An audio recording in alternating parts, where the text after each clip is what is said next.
Madua gonemi kova Ewenyigba TV Nyadzɔdzɔwo wanaoji Kenya kwenye nate agboyo mepita miano vi jaro nyame ika atro asile modang do katantina mle egbe nya jole ebegbe mepe akpaji kele egbe nkekeji ya miano nkulem le COVID-19 bakula epanya okakula ala ika agwana sronya wule le nufiela ika mu khode de toto hafigere nfefie wanao mele Ghana jikome kemi la matrofi mava na ma agere eme nembi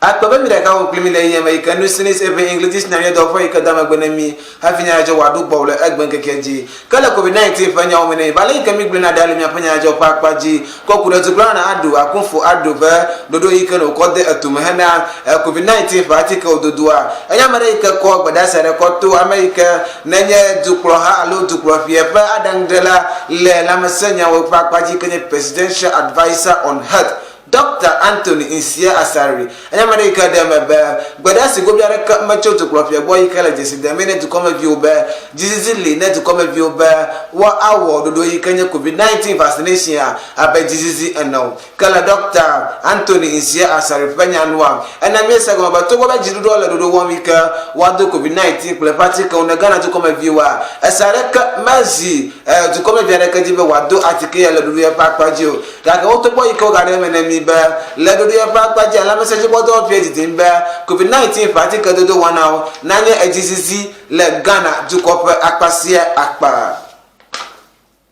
kana ma cha potane mi ka mi ana agalanstronya ofe akpaji nemi yeka mi ana gagamde habobara ikale nkodem no bodo kwebe collection of unposted trained and registered teachers kutrat yonya mi fiela opa habobo ada ike omoko ga de to kake wotenda jesu abenu fiela onele gomeje school kakple gomedo school le Ghana du koma godo ikenya primary and junior high school iko don kono be people teacher le Ghana du koma oya mara ike onla gbana kodola di do pa ike la gbana sronya ojipom ikenya Ministry of Education Ghana Education Service place to be ala ike umuna de wodi yo pa habo monola wa ne wale nkulo pa for the 190 ne menyo la yo adola bloji Ike yo awa blolo le Ghana to come godo kala gbana re ike woda asie goma ike la gbana pakpadia aka wa me eton ike nye 3 pages petition yo kokko ne do pa ike le agbana sronya ojipom pengon la ike nye doctor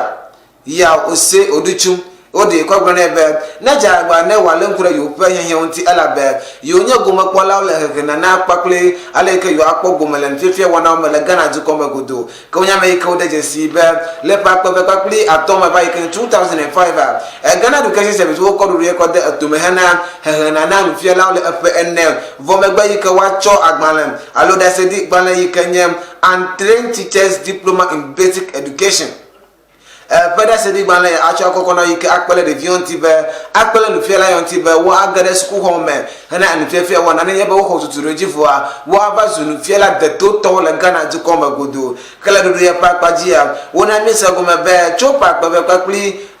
chopa be ba das na pakpa be pakpli we ato yike 2000 to 2015 now le alafaji le primary school no fiela yike no ko yike onya people teachers wala alafaji nya bla enem kala junior high school bla evo enem wonya America no ko kada jesi ba chopa kwa kakle we via wada sene pa kwa play we adia and vivia wana ye jiduro nya America kwa de to malaika mam wo wakano do kwa play jika gbota du ko pe habobo ike ha kporu kwele agbana stronya ope akpaji ike wona ga people teachers so le opa do wana mam ko wona mi se ko mebe what thing aturo ponso stroji ike wako diploma in basic education kenya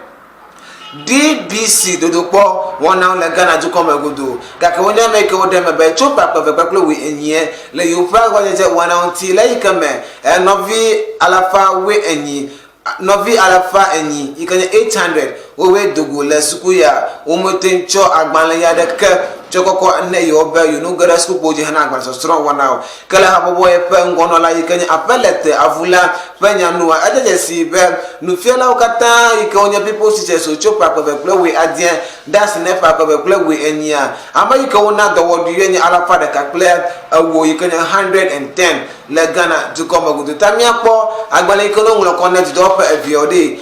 machonu alungdodo tokiare avana people teachers yo maha kenya ponu kwala kenya chomya pa wana kwa sera la egbenya jo pa akwaji nye kwenye na te agwe me pita jalo na mayika atro asle modam doka tantram civit ye atro asle nya jo ntia fi udo bola te prayika ye ka pomile le mya pa ajogen pomo wana uji jagwana na ga note ba kula banyi ba tv jogen pomo wana akwenemi le mya pa da ka wo lata